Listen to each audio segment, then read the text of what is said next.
사도 바울, 그러면 여러분 너무나도 많이 들어서서 알겠습니다마는 위대한 분으로 정평이 난 사람이죠. 하나님의 은혜를 받고 또한 선교 사역을 감당하는 사람으로서 일생 동안 주님을 향해서 나아갔고, 그리고 또한 사도 바울 그러면 정말 신약 성경을, 많은 신약 성경의 말씀을 기록을 통해서 남겨서 우리 후대들에게 복음의 진수를 우리에게 알려주셨던 위대한 신학자요, 또 설교가요, 그 다음에 선교사로서 하나님 앞에 일생 동안 쓰임받은 사람이라고 볼 수 있죠. 여러분, 사도 바울이 이런 얘기를 했어요. 고린도 교회를 향해서 뭐라고 얘기했냐면, 고린도전서 11장 1절에 나오는 말씀인데, 내가 그리스도를 본받게 된 것 같이 뭐라고 말합니까? 너희는 나를 본받는 자가 되라, 이렇게 얘기했다라는 거죠. 그런데 사도 바울이 이렇게 당당하게 내가 그리스도를 본받은 것처럼 너희들도 나를 본받는 자가 되라고 이렇게 이야기할 정도라고 한다면, 사도 바울이 그의 신앙과 그의 또한 사명과 그리고 또한 그의 삶이 어떠했는지라는 것을 우리가 감지할 수가 있겠죠.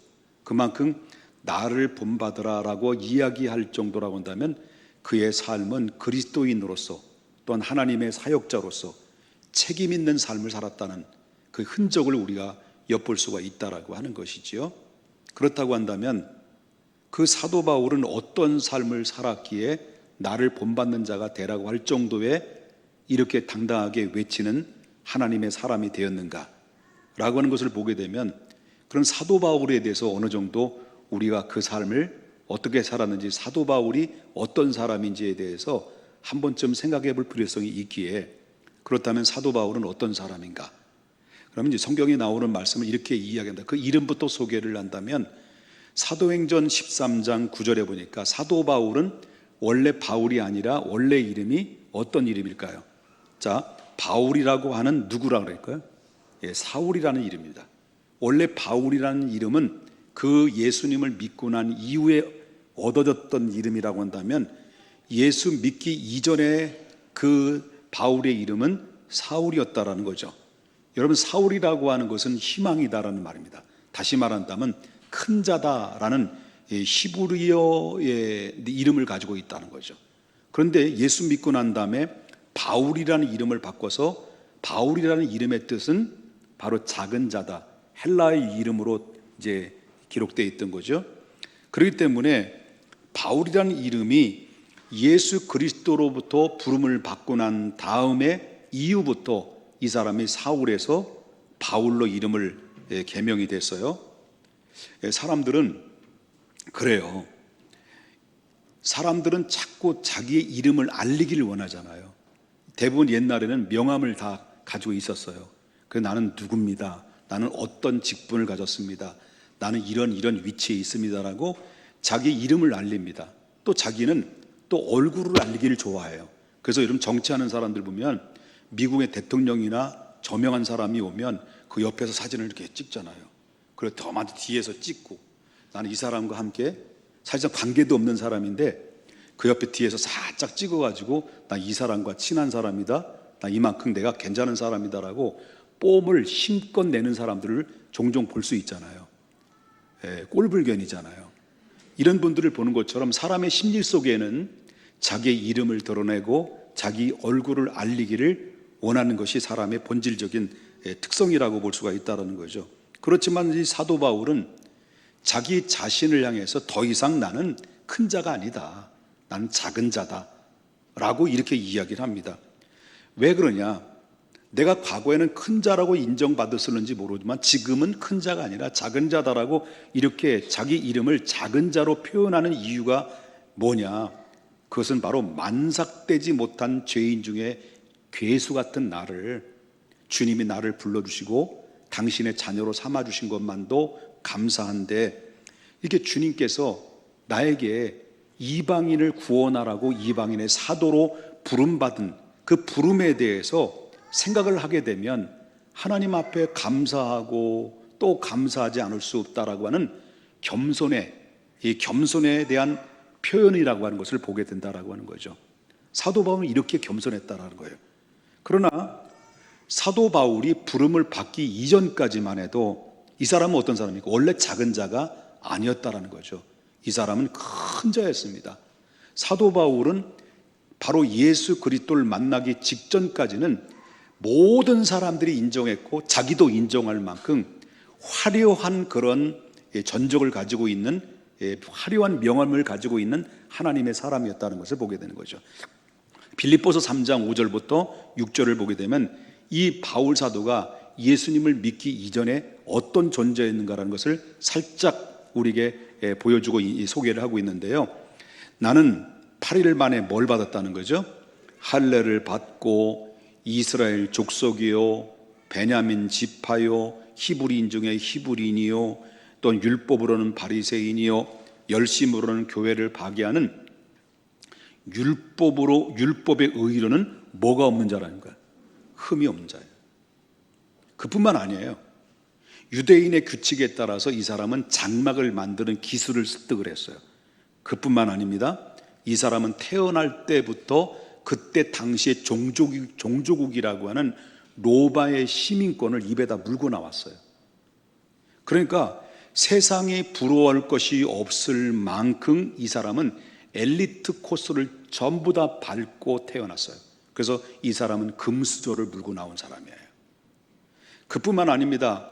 원래 바로 복음의 신앙을 반대하는 그런 극렬한 유대주의자로서 바로 이 사람은 율법주의자였습니다. 그래서 아버지도 극렬한 바리새파, 자기도 극렬한 바리새파. 그렇기 때문에 그때 당시에 예수 그리스도를 통해서 기초를 놓은 초대 교회를 극렬하게 반대하고 핍박하고, 그리고 예수 그리스도를 믿는 사람들을 엄청나게 해를 끼친 사람이, 바로 악명 높은 사람이 누구냐면 바로 사울이라는 바울이죠. 바울이었다는 거예요. 특별히 이 사람이 초대교회 7집사님 중에서 스데반이 성령에 충만해 가지고요, 하나님의 복음을 전하다가 유대인들로부터 핍박을 받고 돌에 맞아서 순교를 당하는 이런 일들이 벌어질 때, 순교를 당하는 그 순간에서도 거기에 결정적인 역할을 감당하고 방조했던 사람이 누구냐면 당연시하게 여겼던 사람이 바울이었습니다.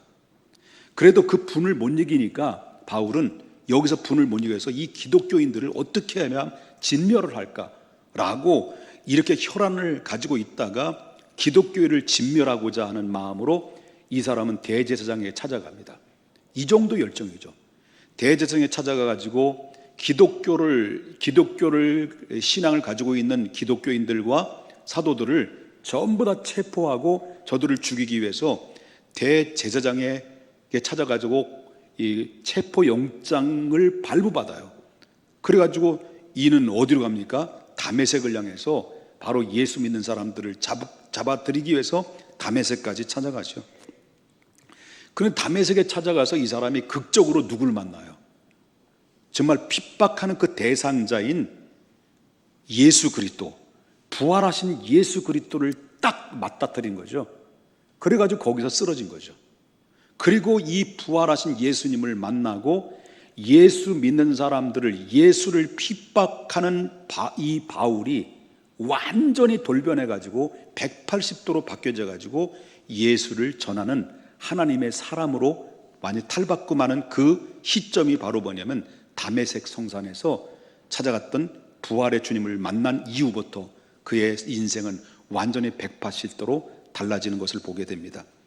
그래서 그 이후로부터 예수님을 만나고 이방인들에게 복음을 전하라는, 너는 나의 택한 그릇이다라는 하나님의 소명과 사명을 부여받고 난 이후부터 바울 사도는 그의 일생 동안 남은 생은 이방인에게 복음을 전해서 그들을 주께 인도하는 선교사로서, 사명자로서, 목회자로서 일생 동안 하나님 앞에 바치는 삶을 살아가는 삶의 흔적을 남깁니다. 그렇다면 이 바울 사도가 하나님께로부터 부름받고 사도가 된 이후에 그의 삶은 어떻게 달라졌을까? 그걸 보자는 거죠. 보통 사람들은 우리가 은혜를 받으면 기대 심리가 있잖아요. 예수를 믿으면 만사가 형통하게 될 것이고, 그리고 평안한 마음이 찾아올 것이고, 내 자녀들도 잘 될 것이며, 그리고 모든 것이 우한 질고가 사라질 것이고, 하나님이 우리의 가정을 돌봐주시고 내 인생길은 시온에 데려가 뻥 뚫려서 활짝 열리게 될 것이다 라고 하는, 명예로울 것이다 라고 하는 기대 심리를 가지고 가잖아요. 그러나 사도 바울은 그렇지 않았습니다.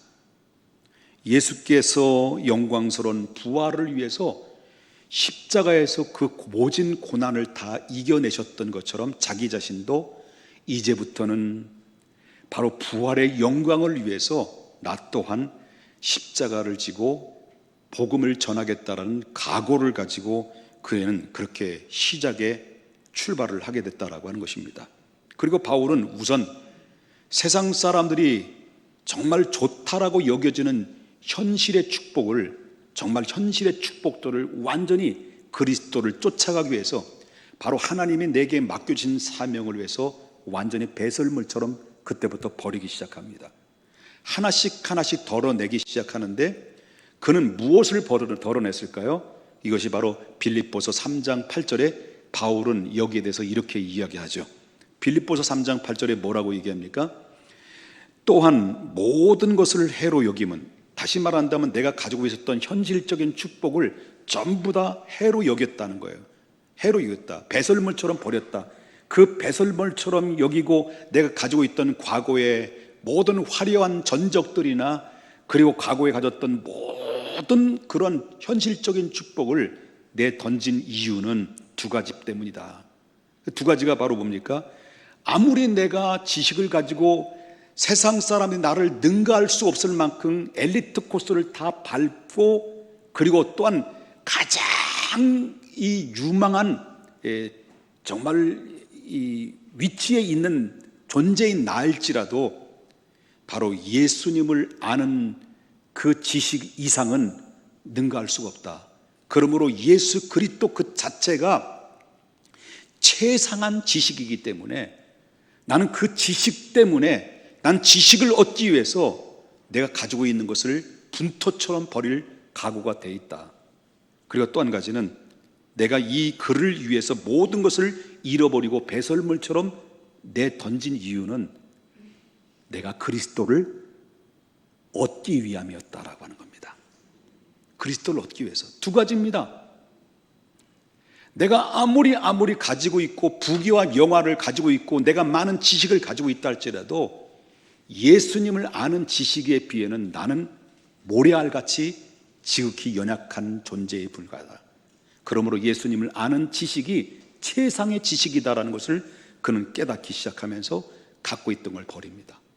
그리고 그리스도를 얻기 위해서 자기의 모든 현실적인 축복을 내던지고 그리스도를 쫓아가기로 마음으로 결단하죠. 바울은 이렇게 신령한 사명을 위해서 현실적인 축복을 다 포기하고 고난을 자초했으니 여러분 그 생애는 어떨까요? 그 생애는 고린도 후서 11장에서 예수 그리스도의 자기가 가지고 있던 모든 것을 벗어버리고 벗겨버리고 던져버리고 그리스도를 아는 가장 고상한 지식을 얻고 그리스도를 얻기 위해서 던졌던 그 결과는 뭐냐? 그리고 그 사명의 길을 접어들기 시작하면서 그 사명의 삶 속에서 자기가 얻었던 여러 가지 이 경험들을 바울은 고백합니다. 내가 그리스도 때문에, 내가 사명을 감당하기 때문에, 내가 하나님 앞에 부름받아서 이방인을 구원하기 위해서는 나는 어떠한 고초를 당했는지 너희들은 아느냐? 너희들은 이것을 기억하라 라고 하면서 소개합니다. 자, 11장 25절에 이렇게 얘기하죠. 그 이후부터 복음을 전하다가 자기는 태장으로 3번이나 맞고 한 번은 돌에 맞고 3번 파선을 하고 일주일을 깊은 바다를 지내며 여러 번 여행하면서 강의 위험과 강도의 위험과 또 동족의 위험과 이방인의 위험과 시내의 위험과 광야의 위험과 바다의 위험과 거짓 형제 중의 위험을 당하고 또 수고하고 애쓰고 여러 번 자지 못하고 줄이고 목마르고 여러 번 굶고 춥고 헐벗었다. 내가 과거에 가지고 있었던 모든 것을 내던지고 그러나 주님을 따라가다가 주님을 믿고 주님의 사명을 감당하여 얻어진 나의 고난의 흔적이다라는 것을 바울은 소개하고 있어요. 자, 이 정도란다면, 아니 주님 앞에 부름받아서 사명의 길을 가게 되면 형통하고 모든 것이 잘 해결되고 평안하게 살아가야 되는데 불구하고 자기는 예수 그리스도의 사명을 감당하면 감당할수록 이방인들에게 복음을 전하면 전할수록 자기의 찾아오는 고난의 짐이 더욱더 가중하게 눌려 있었다는 거예요. 그러면 이런 상황을 보게 되면 세상 사람들이 바라볼 때 바울을 딱 보면 어떻게 얘기할까요? 가난한 자 같았고, 그 다음에 무명한 자 같았고, 죽은 자 같고, 또 하나님께 징계를 받는 자 같고, 근심하는 자 같고, 아무것도 없는 자로 취급을 받을 수밖에 없는 거죠. 그러다 보니까 어떻습니까? 그의 세상 사람들의 입장에서 볼 때는 그의 인생은 한마디로 개고생하는 인생, 그의 인생은 한마디로 말한다면 바로 예수 그리스도 때문에 쫄딱망한 인생, 이렇게 사도 바울을 평가할 수 있는 상황에 충분히 느낄 수가 있고 이야기할 수가 있는 거죠. 그런데 말이죠, 사도 바울은 여기에 대해서 당당하게 말합니다. 뭐라고 당당하게 말하냐면 고린도후서 6장 9절 말씀부터 10절에 나오는 말씀, 너희들이 그렇게 생각하는지 모르지만 나는 그렇지 않다. 나는 무명한 자 같으나 어떤 자예요?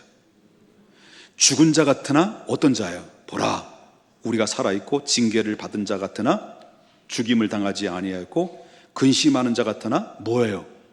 항상 기뻐하고 가난한 자 같으나 많은 사람을 부유하고 아무것도 없는 자 같으나 모든 것을 가졌다는 거예요. 쉽게 말한다면 너희들이 세상에 가질 수 있는 모든 부귀와 영어를 송두리째 가지고 있다 할지라도 예수를 잃어버리면 다 잃어버린 것이다. 나는 예수의 사명 때문에 다 버렸지만 나는 고상한 지식, 최고의 지식은 예수를 알고 예수님을 얻고 예수님 맡긴 사명 감당 때문에 고난은 당했지만, 그러나 나는 예수를 알았고 예수님을 얻었으므로 나는 다 잃어버린 것이 아니라 다 가진 자로다라고 하는 것을 당당하게 기쁨과 감사로 표현하면서 외치는 말씀이 그 얘기라고 하는 것입니다. 여러분, 어느 누구도 사도 바울을 앞에 내세울 수 없을 만큼 그는 예수님이 맡겨주신 사명 때문에 정말 더 이상 고난이라고 받을 수 있는 것은 다 받은 사람으로서 살아왔던 것입니다. 그래서 사도 바울은 말하는 거죠. 너무너무 많은 고난을 당하니까 하도 예수 그리스도를 복음을 전하는 것 때문에 핍박을 받고 그리고 고통을 당하니까 어느 정도까지 사도 바울이 이야기했냐면 갈라디아서 6장 17절에 이렇게 얘기합니다. 이후로는 누구든지 나를 좀 괴롭히지 마라, 나 좀 건들지 마. 그러고 나서 뭐라고 합니까? 내 몸에 누구의 흔적이 있다는 거예요? 예수님의 흔적을 지니고 있다. 이 정도로 고난을 하겠다는 거예요. 바울은 주님께 받은 이 사명 때문에 한평생 그는 고난을 받으며 살았어요. 인간적으로 볼 때는 이런 상황을 다 종합해보면 바울의 마음속에는 하나님께 기뻐하고 감사한다는 말보다는 원망하고 불평이 나올 수 있는 상황인데, 그런데 바울은 그렇지 않았습니다. 오히려 감사했습니다. 오히려 기뻐했습니다. 어떤 어려움과 어떤 고난, 정말 고난을 받아도 이렇게 받았을까라고 할 만큼 고난 중에서도 바울은 거기에서 항상 입에서 떨어지지 않는 고백이 술술술 나오는 것이 뭘까요? 그럼에도 불구하고 나는 감사하다. 그럼에도 불구하고 나는 하나님 앞에 기뻐한다. 그러면서 내가 너에게 이르노니 기뻐하라, 다시 이르노니 기뻐하라는, 감옥 안에서도 갇혀 있음에서도 불구하고 감옥 밖에 있는 자유롭게 살아가는 하나님의 백성들, 하나님의 택한 성도들 향해서 너희들은 기뻐하라, 다시 이르노니 기뻐하라 라고 이렇게 이야기할 정도로 그 하루하루가 지겨운 환경이지만, 지옥 같은 환경이지만은 바울은 하루하루가 천국이고 하루하루 은혜고 하루하루가 감사했던 그런 모습으로 우리가 이해할 수 없는 은혜가 그에게 하나님 위에부터 아래까지 전부 다 덧입혀 있는 하나님의 사람으로 우리가 평가를 받게 있다는 거죠. 그러나 바울은 이렇게 감사하는 가운데 있을 때, 그렇다면 그런 고난과 환경 속에서 그토록 감사했고 기뻐했던 그것들이 무엇 때문에 기뻐했을까? 고난 가운데서도 이는 감사하고 기뻐했다고 그랬어요? 그럼 바울이 감사하고 기뻐했었던 이유가 있을 거 아니에요. 왜 그렇게 감사했을까? 뭐가 그렇게 감사한지. 아니, 복음 전하다가 세상적으로 볼 땐 예수 믿다 쫄딱 망한 사람처럼 여겨지고, 예수 믿는 것 때문에 사명 감당하는 것 때문에 어때요? 정말 개고생하는 인생처럼. 여러분 개척교회 목사님들 보세요. 지하에서 목회라는 모습들이 얼마나 누추하고 얼마나 초라해 보입니까? 예? 그렇잖아요. 개척교회 목사님 모든 것을, 자기가 대학 나왔어요, 대학원까지 나왔어요. 여러분 일반적인 직업을 가졌으면 이 사람은 높은 중직에도 올라와서 떵떵거리고 살 수 있는 것들을 가지고 있으니 말은 충분한 자질을 가지고 있고 능력을 가지고 있음에도 불구하고, 주님이 나를 불러주신 것 때문에, 목사로 불러주신 것 때문에 다 포기하고 정말 칙칙하고 바퀴벌레 지나가는 그 지하 속에 들어가서 지금도 목회하는 사람들 얼마나 많이 있습니까? 이런 사람을 볼 때 사람들이 보면 참 개고생하는 거 인생, 참 예수 믿고 참 저렇게 초라할까라고 여겨지는지 모르지만요, 절대 그렇지 않습니다. 여러분 그럼에도 불구하고 우리의 이렇게 어렵게 목회하시는 분이나 바울사도 입장에서 보나, 우리 또 이 오늘날 코로나 문제 때문에 여러 가지 어려운 상황에 놓여 있는 성도들은 뭘 알아야 됩니까? 바울은 이렇게 극렬한 고난 속에서도 하나님 앞에 감사할 수 있었던 것은 첫 번째가 뭔지 아십니까? 죄에서 건지받은 은혜 때문에 그런 거예요. 죄에서 건진받은 은혜. 여러분, 죄는요 인간의 사망과 지옥으로 이끌어가는 무서운 거예요. 여러분, 질병을 만나게 되면, 사람이 질병을 만나면 우리의 육신의 생명을 최종적으로는 끊어버리게 만들어요. 그런데 죄는 우리의 몸과 영혼까지 완전히 영원히 망치게 만드는 것이 무서운 본질적인 죄예요. 한 번 죽는 것은 정하신 위치라고 했습니다. 죄의 싹은 사망이라고 말했습니다. 그만큼 죄의 싹은 무서운 거예요. 그래서 이 바울 사도도 사도로 부름받았지만 늘 고민에 빠지는 거. 그 고민이 뭐예요? 죄 때문이에요. 죄. 여러분, 예수를 믿고 있으면서도 불구하고 우리가 죄에 대한 고민을 안고 살고 있는 것처럼 사도 바울도 역시도 죄의 문제 때문에 고민에 빠졌었던 거예요. 그러면서 그거는 고백합니다. 로마서 7장 오늘 본문에 함께 읽었던 말씀 24절에 보게 되면 뭐라고 합니까? 오라, 나는 곤고한 사람이로다. 이 사망의 몸에서 누가 나를 건져낼 수 있을까라고 하는 이 고민에 빠지기 시작했을 때, 고민에 빠졌다가 그는 하나님의 가장 고상한 지식인 주님의 말씀을 통해서 깨달았던 거예요. 그리고 감사했던 거예요. 그가 왜 깨달았습니까? 그 감사했던 것이 무엇일까요? 그는 바로 자기의 사망의 몸에서, 이 죄악의 사망의 몸에서 건져내실 유일한 분은 오직 예수 그리스도 한 분밖에 없다는 사실을 그는 깨달으면서 무릎을 친 거예요.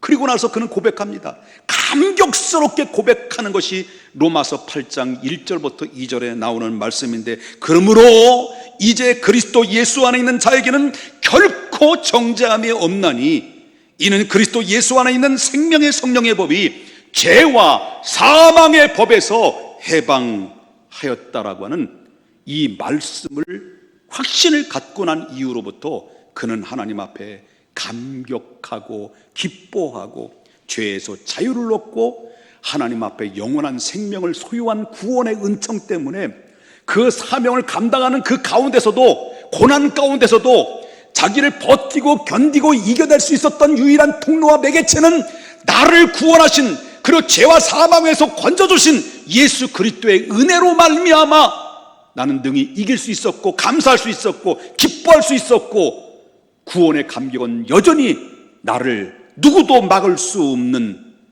유일한 통로요, 기쁨이요, 감격이다라고 하는 것입니다. 이걸 고백했다는 거예요.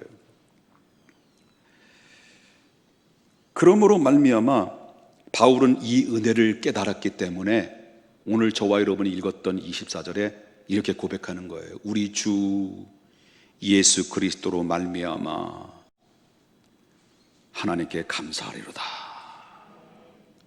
그래서 감사한 거예요. 그래서 사도 바울은 그 감사를 잃지 않고 고난을 능히 이겨낼 수 있는 능력의 원천이 됐다라고 하는 것입니다. 자, 이렇게 만약에 제사함을 건짐받은 은혜를 아는 자는 뭐도 은혜를 받을까요? 뭐도 알까요? 제사함을 받아서 건짐받았다는 이 은혜를 깨달은 사람은 자기에게 주어진 사명 때문에도 또한 감사할 줄 아는 사람이 된다는 거예요. 구원받은 은혜에 감사하면 사명 주신 것도 감사한다, 그런 거예요. 자, 사도 바울이 본래 어떤 사람이라고 하면 과거에 사명받기 전에, 예수님 만나기 전에 회방자요, 핍박자요, 그다음 폭행자라고 말합니다. 그런데 사도 바울이 감사한 것은 디모데전서 1장 12절에 나를 능하게 하신 그리스도 예수 우리 주께 내가 뭐하면, 내가 감사하는 이유는, 우리 주님께 내가 감사하는 이유는 죄악에서 건져주신 것만도 감사한데 내게 주신 감사하는 이유는 나를 충성되이 여겨 내게 뭘 줬다 하기 때문에, 직분을 주셨기 때문에 감사했다는 거예요. 우리 예수 믿고 나면 시간이 지나면 뭐 받아요? 직분 받잖아. 그래서 집사 땄다고 그러잖아. 나 교회 다니면서 얼마 안 돼 집사 땄다? 이렇게 얘기하잖아요. 그죠? 나 장로 땄다? 뭐 땄다는 얘기를 많이 하더라고요. 무슨 땅 따먹기예요? 우리의 직분을 땄다라고 얘기해요. 우리 그래요. 교회를 다니고 예수 믿고 나면 우리의 직분들을 받잖아요. 어떤 분들은 교사, 성가대, 아니면 또 집사님의 직분, 권사, 안수집사, 장로님, 이런 직분들을 받게 되죠. 근데 한 가지 꼭 알아야 됩니다. 한 가지 꼭 알아야 되는 건 직분의 명칭이 중요하지 않다. 하나님 앞에서는 장로라는 명칭과 안수집사님이라는 명칭과 권사라는 명칭과 집사라는 명칭과 목사라는 명칭이 그게 중요한 게 아니에요. 뭐가 중요한 겁니까? 하나님이 내게 주신 직분은, 정말로 이 직분은 어떤 자세로 그 하나님이 맡긴 사명을 감당하느냐라는 내용이 중요한 거예요. 명칭이 중요한 게 아닙니다. 그러므로 말미암아 우리가 명칭을 가지고 있는 것 때문에 바로 뭐냐면 그 명칭이 그 자체 때문에 자기를 망가뜨리고 교회를 망가뜨리는 일들이 얼마나 많이 있는지 몰라요. 차라리 가룟 유다에게 말한 것처럼 이 사람은 나지 않았으면 더 좋았을 것을 이야기했던 것처럼 명칭이 그렇게 중요하지 않다. 어떤 자세로 내가 주신 맡긴 사명을 감당하느냐가 중요한 것이다라고 하는 것을 강조해요. 사도 바울은 마음속에는 뭐예요? 항상 죄인 중에 괴수인 자기에게 주님께서 직분을 맡겨주신 것을 감사하고 감격했습니다. 그러므로 이 주님의 은혜를 아는 우리 하나님의 성도들은 우리 어떻습니까? 주님의 쓰임에 합당한 하나님의 사람으로서 나를 왜 직분을 맡겨주셨느냐? 나를 충성되이 여겨 나의 직분을 맡겨주셨다는 것을 믿고, 여러분, 하나님 나 같은 존재에게 하나님의 나라를 이루어가는 직분을 맡겨주셨으니 감사합니다 라고 하나님 앞에 감사한 마음으로 그 사명을 감당하는 하나님의 사람은 바울의 그 감사를 느끼며 경험하며 살아갈 수 있는 하나님의 사람이 된다라고 하는 거예요. 믿습니까? 그 다음에 자기의 사명을 맡겨주신 은혜를 아는 자는 또 뭐를 할까요? 고난 속에서도 즐거워할 수 있을 만한 영적인 멘탈을 유지할 수가 있어요. 감사할 수 있다라고 하는 거예요. 예수 믿다가 사람들은 고난을 받으면 때때로는 고난 때문에 원망하기도 하고, 내가 교회를 열심히 나가고 예수님 잘 믿으려고 애쓰는데 나름대로 최선을 다했는데 때로는 내가 원하지 않는 일들이 발생이 된다라는 거죠. 그럴 때마다 우리는 실망하고 좌절하고, 그리고 또한 하나님을 원망할 때도 있습니다. 그러나 사명 때문에 당하는 고난은요, 사명 때문에 당하는 고난은 어떤 고난이냐면 영광의 고난이라는 거예요. 영광스러운 고난, 그걸 얘기하고 있다는 거예요. 사도 바울은 자기 몸에 뭐가 있었냐면 사명 감당하다가 몸에 가시가 있었어요. 그 사명 때문에 얻은 병이 있었다는 거예요.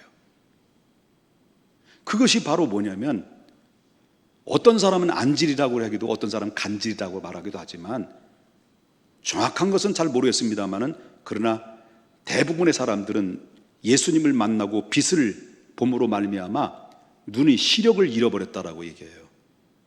근데 사명을 감당하니까 앞이 안 보이거든. 그리고 앞으로 나가는데 장애를 입거든. 불편하거든. 그래서 하나님 앞에 3번이나 기도해서, 하나님, 내가 사명자 아니에요. 그 일을 감당하려면 이 몸 가지고 안 되지 않습니까? 그러니 나의 눈을 치료해 주세요. 이렇게 기도했겠죠. 근데 예수님이 3번씩이나 기도했는데도 불구하고 예수님은 그 응답을 주시지 않고 오히려 역으로 이렇게 말씀하셔요. 뭐라고 말하면, 고린도후서 12장 9절에 예수님이 대답이 뭐예요? 그분이 나에게 이르시기를 뭐가 족하다는 거예요? 내 은혜가 내게 족하도다. 이는 내 능력이, 너의 능력이 과거에 너의 강한 데서 나오는 것이 아니라 어디서 나온다는 거예요? 약한 데서 온전해진다. 그 얘기를 하셨어요. 그 말을 듣고 바울 사도는 도리어 이렇게 고백을 하죠. 크게 그로 말미암아 내가 크게 기뻐함으로 나의 여러 가지 연약한 약한 것들에 대해서 자랑하리니 이는 그리스도의 능력이 내게 머물게 하려 함이라. 그러므로 내가 그리스도를 위해서 약한 것들과 능력과 궁핍과 박해와 곤고를 기뻐하느니 이는 내가 약한 그때의 강함이라 라고 외쳤던 거죠. 그래서 여러분, 바울은 고난 가운데 있었지만 많은 사람들이 볼 때 고난 그러면 나에게 왜 이런 고난이 찾아왔습니까? 라고 했을 때 바울은 이런 고난을 원망하는 것이 아니라 오히려 그 약함 때문에 내가 주님을 붙들 수 있었고, 내가 약하기 때문에 하나님을 의지할 수 있었기 때문에 내가 의지하다 보니까 하나님이 내게 늘 할 수 있는, 감당할 수 있는 능력을 주셨다는 거예요. 그렇기 때문에 바울 사도는 이 문제를 놓고 기도했지만 응답받지 못한 응답을 받은 거예요. 말장난하는 것 같죠? 응답받지 못한 응답이 뭐예요? 하나님이 그 기도를 거절했어요. 근데 그 거절이 사실상은 자기에게 약한 것이 오히려 강한 능력이 나오게 하는 하나님의 은총이고 하나님의 축복이었다는 것을 이야기하고 있는 거예요. 그래서 그는 응답받지 못한 응답에 오히려 감사하고, 그래서 내가 약한 데서 온전해지고 약한 데서 그리스도의 능력이 머물게 했고 약한 데서 강한 힘이 나오게 됐다는 것을 보게 돼요. 여러분, 내가 정말 하나님을 절대적으로 의지할 때가 언제였을까요? 여러분, 언제 여러분이 하나님 앞에 절대적으로 의지하고 하나님 이거 아니면 안 됩니다라고 하나님 앞에 매달려서 간구하고 사모했던 때가 어땠을까요? 내가 강할 때였을까요? 약할 때였을까요? 약할 때였어요. 그때 주님이 우리에게 찾아오셔서 만져주셨고 위로해 주셨고 격려해 주셨고 다시 일할 수 있는 힘을 주셨던 거예요. 바울은 이걸 경험했던 거예요. 우리는 내가 강하면 강할수록 주님은 내 곁에서 점점 멀어지지만 내가 약할 때, 주님을 붙잡을 때 주님 아니면 안 됩니다라고 하나님 앞에 매달려 간구할 때, 그때부터 하나님은 나와 함께 일하시는 시작인 것을 믿으셔야 될 줄 믿습니다. 자, 이렇게 고난 속에 감사할 수 있어요. 그래서 이 고난은 어떤 고난입니까? 그리스도의 사명 때문에 얻어지는 고난은 우리를 멸망하는 고난이 아니고 실패의 고난이 아니라 영광스러운 고난이라는 것을 여러분 믿으셔야 될 줄 믿어요. 자, 이 고난은, 고난 속에 감사하는 사람은 또 뭐에도 감사할 줄 알아요? 모든 범사에도 감사할 수 있는 거예요. 여러분, 범사라는 것이 뭘까요? 범사 속에는 형통할 때, 불통할 때, 불통이 뭔 줄 알죠? 그리고 또한 어렵고 힘들고 고달플 때 모든 것을 총체적으로 감사하는 거예요. 이건 초월적 감사예요. 모든 감사가 초월적 감사, 이걸 얘기하는데, 그래서 여러분 사도의 데살로니가전서 5장 18절에 바울은 뭐라고 명령해요? 너희는 항상 기뻐하라, 쉬지 말고 기도하라. 그리고 나서 범사에 감사하라. 이게 누구 뜻이라는 거예요?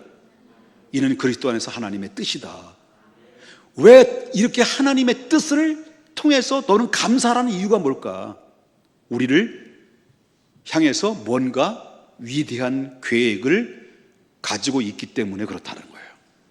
우리 성도들은 범사에 감사할 수 있어야 돼요. 범사에 감사하게 되면 결국 뭡니까? 우리에게 유익한 길로 인도하시는 하나님의 사람으로 세워놓으신다는 거예요. 그래서 로마서 8장 28절에 우리에게 사도 바울은 이 얘기를 해요. 뭐라고 말하냐면, 부르심을 받은 자, 우린 부름받은 사람들이에요. 세상으로부터 부름받아서 구별된 사람으로서 사명자로서 살아가는 사람인데, 부르심 받은 우리 모두를, 과거 현재에 있는 모든 사람들이, 부름받은 사람들은 모든 것을 협력하여 뭘 이룬다는 거예요? 선을 이룬다. 누가 협력해 주신다는 거예요? 우리가 서로 협력하고 하나님이 우리와 협력하시는 손길이 있다라고 하는 것입니다. 여러분 알다시피 애굽에 팔려나갔던 사람이 졸지에 나이 만 30에 노예 출신이 바로 거국이었던, 제국이었던 애굽에서 총리가 된 사람이 기억이 나시죠? 그 사람이 누굴까요? 요셉이죠. 요셉은 노예로 팔려나갔어요. 그리고 나서 약 16살 정도 되는 10대 때 형들의 미움을 받아서 팔려나갔는데, 30세 되는 그 기간 동안에 요셉의 입에서는 단 한 번도 발견할 수 없는 게 있어요. 불평이나 원망이나 그리고 증오 발견하죠. 그 환경을 보면 얼마든지 불평하고 원망하고 원수를 갚겠다는 분노 속에 살아갈 수 있는 환경인데도 불구하고 이 요셉이라는 사람에게는 단 한마디도 그 말이 나오지 않고 오히려 자기의 주어진 일에 감사하고 하나님의 뜻을 바라보면서 자기 현실을 기뻐하며 최선의 삶을 살아갔을 때 하나님께서는 최후에는 어떤 사람이 됐습니까? 결국 과정은 힘들었지만 애굽 나라의 이방인이고 그 이방인에다가 노예 출신이었던 그 노예가 이방 나라의 총리가 되는 위치까지 올려놓은 것이 누가 하시는 거예요? 하나님 하신 겁니다. 모세 보십시다. 모세는 나일강에 떠내려갔어요. 죽는 거예요. 대부분 아이들은 나일강에 다 떠내려 보내요. 죽는 거예요. 그런데 떠나려갈 때 결국 안 되는 것 같지만 결국 하나님께서 그를 살려주셨고, 그 모세를 통해서 이스라엘 백성들을 430년 동안에 고난당하는 이스라엘 백성들을 이끌어서 가나안 땅 앞에까지 인도했던 위대한 사람으로서 하나님 앞에 쓰임받은 거죠. 그렇기 때문에 성도로 부름받은 하나님의 사람들은 무슨 일을 당하든지 저와 여러분은 결국에는 우리를 유익한 축복의 길로 인도해 주신다는 사실을 믿으시고 현재의 고난을 믿음으로 잘 승리하고 이겨내고 견뎌야 되는 거예요. 그래서 절대 원망하거나 불평하지 말고요, 감사는 또 다른 감사를 낳고 주님 때문에 기뻐하면 더욱더 기쁨이 넘치는 바로 축복이 더욱더 물결치는 은혜가 우리 안에 차고 넘치게 된다는 것을 잊어서는 안 된다. 믿습니까? 결론적인 것은 그거예요. 우리가 이번 감사주의를 맞이해서 저희들의 어떤 과거를 가지고 나아갈 것인가. 여태까지 바울에 대해서 얘기했습니다. 짧은 시간에 바울을 어떻게 다 소개할 수 있겠습니까마는 바울 사도는 이런 삶을 살았기 때문에 감사했고, 이런 감사가 있었기 때문에 그는 정말 위대한 하나님의 사람으로서 쓰임 받았다라고는 사도 바울이고요. 그럼 사도 바울과 나와는 무슨 관계 있냐는 거예요. 그럼 사도 바울이 인생이었고, 나는 사도 바울 다르잖아요.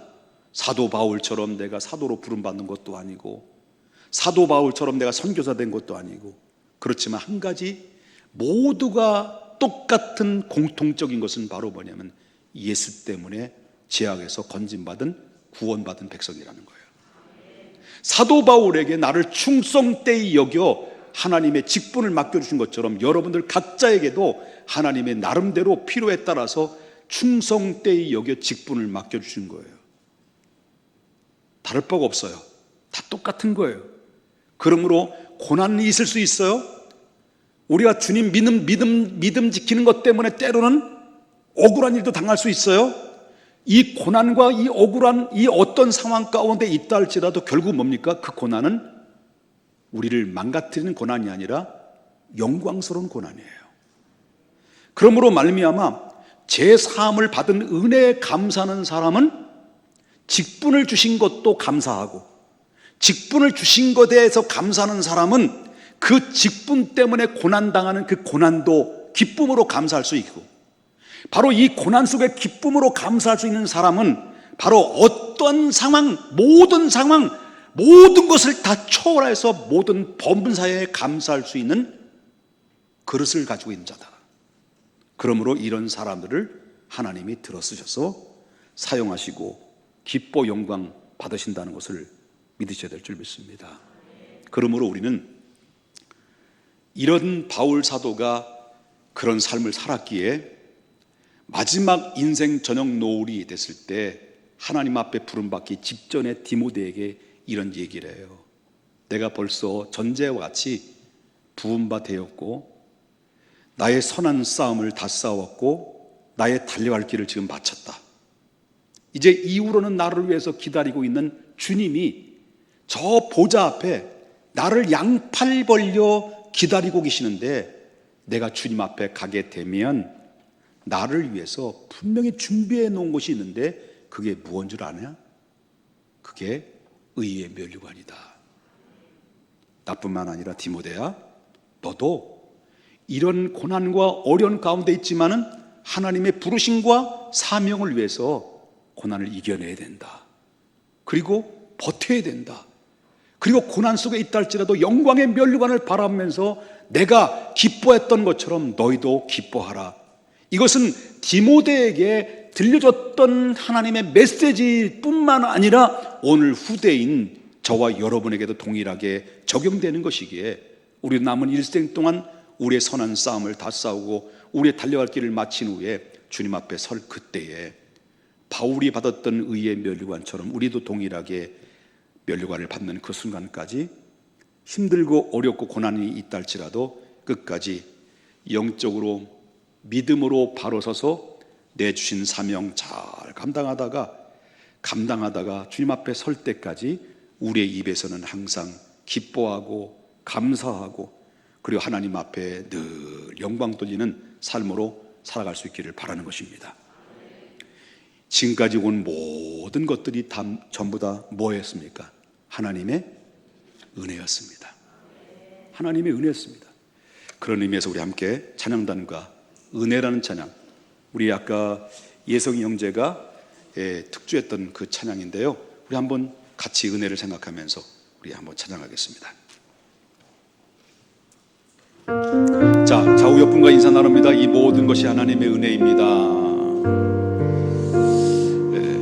그리고 우리가 범사에 감사하십시다 라고 서로 인사 나눕니다. 범사에 감사하십시다. 다 같이 함께 부릅니다.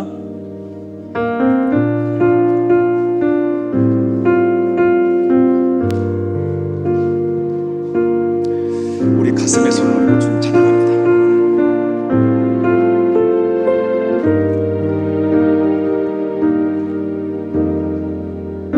요었던 모든 것들이 내가 지나왔던 모든 시간이, 내가 걸어왔던 모든 순간이, 아멘, 당연한 것 아니라 은혜였소. 아침 해가 뜨고 저녁에 봄의 꽃향기와 가을의 열매, 변하는 계절의 모든 순간이 당연한 것 아니라 은혜. 두 손을 높이 들며 찬양합니다.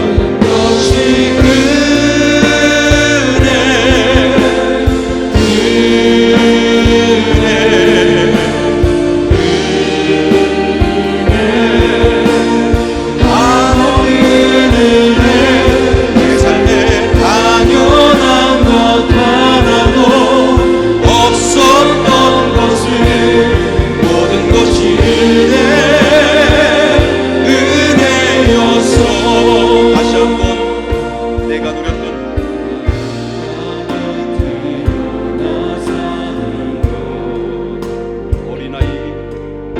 어린아이 시절과 지금까지, 아멘,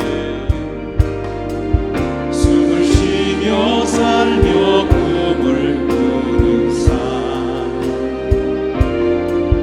당연한 것 아니라 은혜였어. 아멘. 내가 하나님의 자녀로 살며 오늘 찬양하고 예배하는 삶, 복음 더 전할 수 있는 축복이 당연한 것 아니라 은혜였소. 모든 것이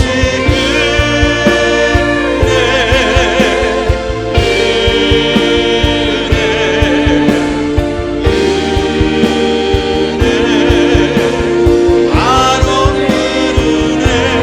내 삶에 당연한 것 하나도 없었던 것을, 모든 것이 은혜였소. 모든 것이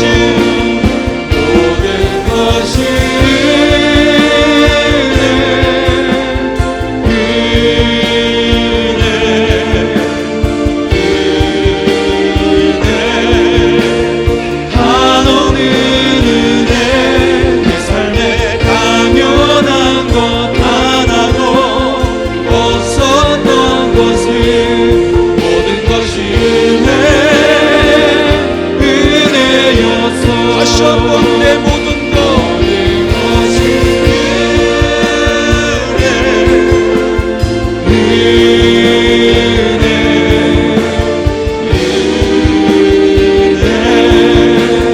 한없는 은혜. 내 삶에 당연한 것 하나도 없었던 것을, 모든 것이 은혜였소. 거룩하신 하나님, 우리가 과정들이 여러 가지 각자의 나름은 다름이 있지만 걸어갔던 믿음의 목표와 발자취는 동일한 믿음의 발걸음이었음을 고백합니다. 지금까지 달려나오는 과정 속에 눈물겨웠고 힘겨웠던 일들이 많이 있었고, 때로는 그 가운데서도 하나님의 내리신 은혜 때문에, 그 인도하심 때문에 버티고 견딜 수 있었음을 고백합니다. 지금까지 인도하내신 에베네셀 하나님, 찬양과 영광을 홀로 받아 주옵소서. 그리고 앞으로 우리의 인생길에 험난하고 고난이 있다 할지라도 사명 때문에 걸어가는 우리의 인생의 발자취는 결코 헛된 발걸음이 아니라 영광의 발걸음임을 믿고 우리를 예비해 놓으신 여호와의 일의 하나님을 바라보며 한 발자국 한 발자국 믿음으로 딛고 올라가는 하나님의 사람의 순례자가 되게 하여 주시옵소서. 지금까지 인도하신 하나님의 은혜에 감사를 드리며 하나님 앞에 귀한 예물을 올려놓습니다. 10의 1조와 감사와 특별히 추수감사주의를 통해서 1년 동안 지켜주신 하나님 앞에 감사해서 드려진 예물, 하나님 그 감사의 고백이 하나님 절로 나오는 그 고백 속에 하나님 저들의 미래도 보장받을 수 있는 축복의 역사를 이루는 주인공들이 되게 하여 주시옵소서. 특별히 하나님 질병을 통해서 고난당하는 자들이 있습니다. 하나님 치료의 광선을 덧입혀 주시고 하나님 속히 일어나 제2의 사명자의 인생의 길을 걸어가는 하나님의 사람들이 되게 하여 주시옵소서. 감사를 드립니다. 그리스도 예수님의 거룩하신 이름으로 축복하며 기도 올리옵나이다. 아멘.